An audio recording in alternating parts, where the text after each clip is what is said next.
On হলাম free ফায়ারে। এটা কে? আমার ছেলের ফ্রেন্ড আছে।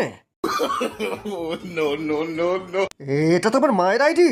পচা, তোর ফ্রেন্ড এটা কে আছে? এইটা একটা বুড়ি কিন্তু খুব প্রো প্লেয়ার। প্রো? আবার বুড়ি? তার মানে আমার মা। আমি এক্ষুনি আসছি।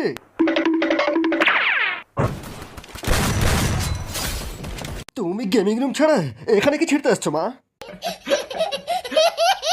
লোকের কথা শুনে তোকে রিডিম কোড চোর বলে বাড়ি থেকে তাড়িয়ে দিয়েছিলাম, আজ তারাই আমার আইডি হ্যাক করে নিয়েছে। বাস মা বাস, আমি এখানে তোমার গাঁচাখড়ি কথা শোনার জন্য আসিনি। মাগো, আমাকে একবার একবার ডিজে আলোক গিফট করে দাও মা। কতদিন আমি ডিজে আলোক নিয়ে খেলিনি মা, একবার। খুব কষ্ট যে বলো শোনা গো আমার। আমি ভিখারি হয়ে গেছি, আমার কাছে আর একটাও ডায়মন্ড নেই।